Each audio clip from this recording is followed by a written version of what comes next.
A norte de Elvas, a pouco mais de 1 quilómetro da praça forte da cidade, ergue-se o monte de Nossa Senhora da Graça. Ao longe, conseguimos distinguir uma estrutura militar mínima, esboçada no cume da colina, uma fortificação frágil em posição dominante sobre a cidade-fortaleza. Outrora, as forças espanholas e francesas avançariam sem piedade em direção àquilo que parecia ser um convite ao inimigo. No entanto, uma vez que as tropas chegassem ao topo do monte, seriam surpreendidas por uma edificação traiçoeira, um mecanismo de defesa soterrado, uma obra-prima da arquitetura militar.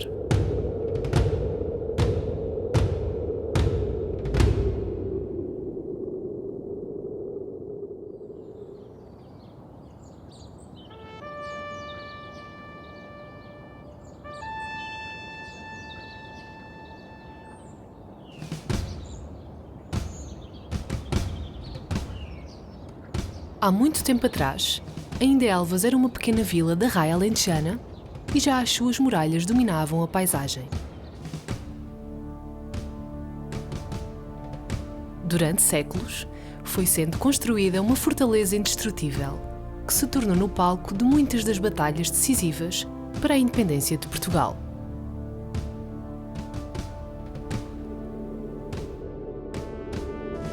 Na altura, chamavam-lhe a Chave do Reino. Aqueles que lograssem conquistar Elvas teriam o caminho aberto até Lisboa. Aqueles que conquistassem Lisboa dominariam Portugal. Ano de 1658. As tropas espanholas sobem ao monte de Nossa Senhora da Graça. O monte encontra-se desocupado. As tropas inimigas aproveitam a vantagem estratégica. Instalam-se na colina e colocam 2 bocas de fogo viradas para a cidade. O bombardeamento estendeu-se ao longo de meses. Elvas achava-se cercada. A população sofreu inúmeras baixas. Faltou pouco, muito pouco, para a chave do reino ser tomada.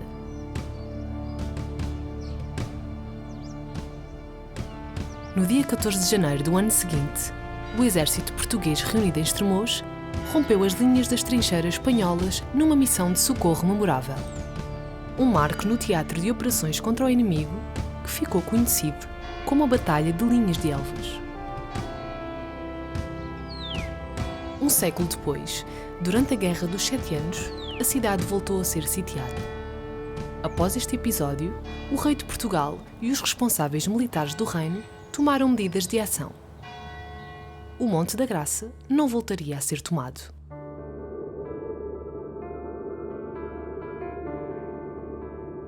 Em 1763, dá-se início à construção do novo Forte de Elvas, uma fortificação abalortada formada por 3 corpos de defesa independentes.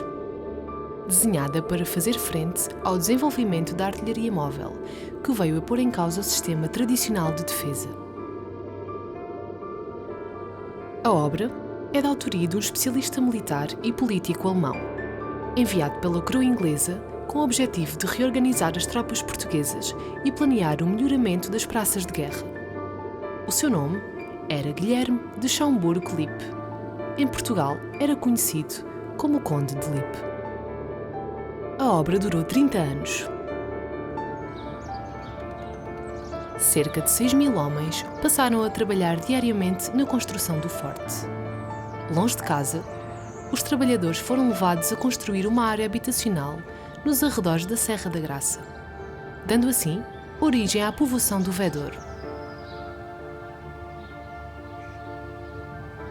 Os homens doentes ou acidentados durante a obra eram acolhidos no convento de São João de Deus.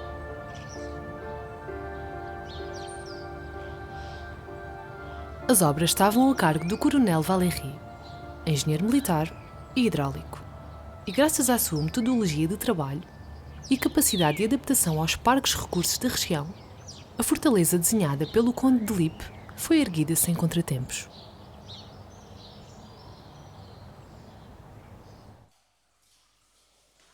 Durante a construção do forte, Valéry mandou construir no reduto central, debaixo da capela, uma cisterna na qual providenciou água em abundância, capaz de abastecer uma guarnição de 6.000 homens por um período de 6 meses. A cisterna, cavada na rocha viva, era alimentada pela água da chuva que caía sobre o recinto magistral e as varandas do reduto central.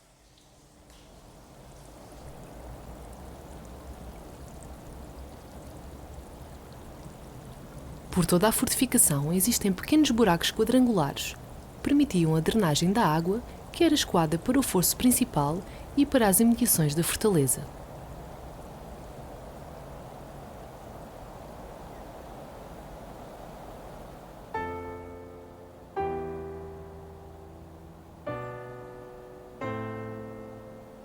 No ano de 1792, o forte é inaugurado. Por cima da entrada principal podemos ler: José I, para impedir a entrada dos inimigos na província, sob a direção do Conde de Lippe, Marechal-General do Exército Português, e de José de Carvalho e Melo, primeiro conselheiro e ministro, fundou este forte e o municiou completamente. O Reino de Portugal assumia finalmente uma posição dominante sobre a fronteira. As tropas inimigas não penetrariam o Alentejo sem antes enfrentar o forte de Nossa Senhora da Graça. Entre 1801 e 1834, o Forte da Graça resistiu ao ataque das tropas espanholas, durante a Guerra das Laranjas e a Guerra Peninsular. Assistiu à invasão das tropas napoleónicas, foi assediado pelas tropas anglo-lusas e subsistiu ainda ao bombardeamento das tropas francesas. Após este curto conjunto de batalhas meritórias, com a chegada da Guerra Civil, o forte abandonou a sua função defensiva para ser transformado em prisão militar. Anos depois, com o Estado Novo, o forte passou de prisão militar a prisão política.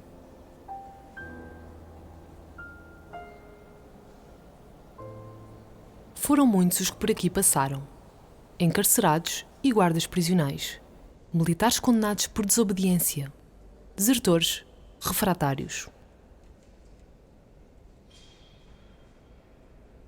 Nas paredes das galerias, podemos encontrar inúmeras gravuras pintadas pelos prisioneiros, marcas de uma fração bem mais recente da história.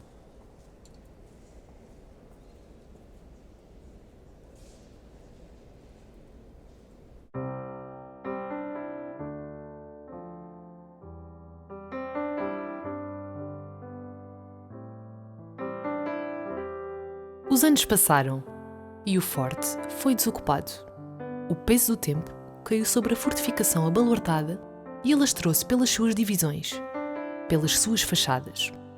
Inóspito, ignorado no cume do monte, o forte frisou no esquecimento, ficando entregue a condições precárias de conservação.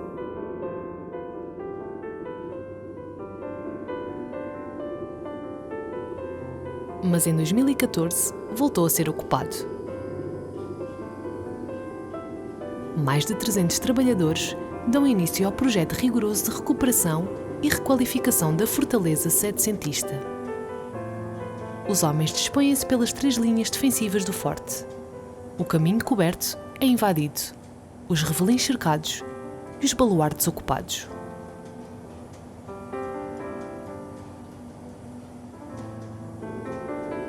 Uma rede de andaimes cobre a fachada da casa do governador e das casas dos oficiais.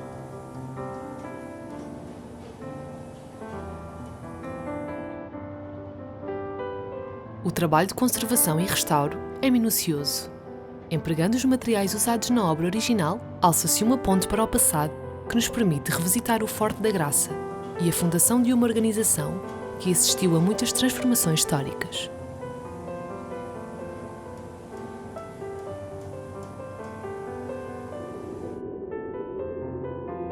Ao longe, conseguimos distinguir uma estrutura militar mínima esboçada no cume da colina. Outrora, as forças inimigas avançariam sem piedade em direção àquilo que parecia ser um ponto estratégico fácil de dominar. Ao chegarem ao topo do monte, a norte, junto ao Ornavec, seriam surpreendidos pelas Covas do Lobo, uma barreira enfileirada de buracos camuflados disposta nas zonas mais vulneráveis do forte. No fundo de cada cova eram colocadas estacas afiadas com carne putrefacta e fezes, para que as forças ofensivas, caso não morressem na queda, ficassem infectadas e viessem a encontrar a morte dias depois.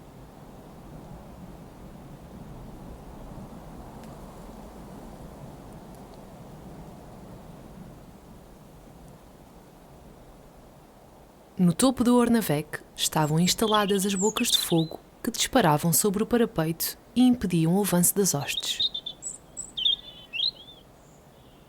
Uma vez atravessada a primeira linha defensiva, seriam confrontados pela primeira vez com a magnitude da fortificação abaluartada.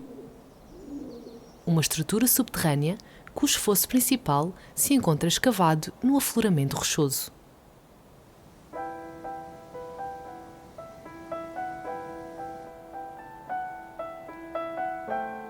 Caso entrassem a sul, as tropas achariam a Porta do Dragão. Formada entre os revelins, um portal de pedra de aspecto robusto, encimado por um dragão esculpido em baixo relevo.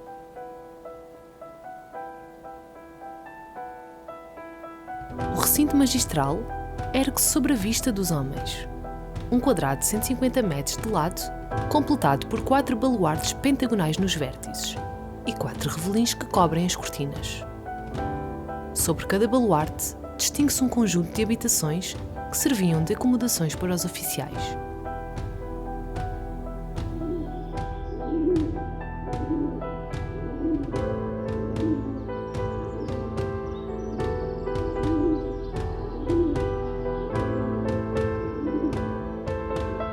No centro da fortificação, alça-se um reduto elevado de planta circular com 5 pisos abobadados, erguidos numa mesma torre de planta octagonal.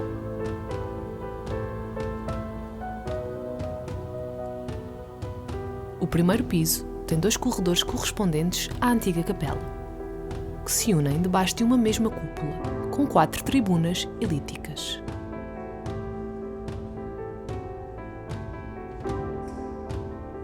As paredes deste piso estão repletas de gravuras do século XX, completadas por frases de autoproclamação de um regime influenciado pelo integralismo lusitano e pela doutrina social da Igreja.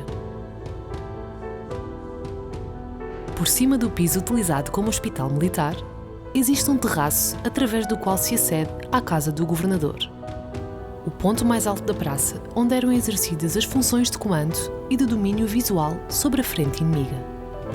Esta zona residencial é ornamentada com murais de evocação histórica e uma decoração neoclássica trabalhada em massa. Todos os caminhos e compartimentos da praça têm aberturas de tiro ou canhoeiras, garantindo uma defesa praticamente insuperável. Resistiria sempre a qualquer assédio inimigo. Hoje, o forte está aberto ao público, para receber sem hostilidade visitantes provenientes de todo o mundo. A invasão é passageira e intervalada. Uma ocupação que ganha forma de itinerário, atribuindo ao sistema de fortificação uma impressão de monumentalidade. Desde aqui, passa praticamente despercebido na paisagem alentejana. Uma máquina de guerra camuflada que guarda em si um troço da história, um troço das convulsões seculares de um país.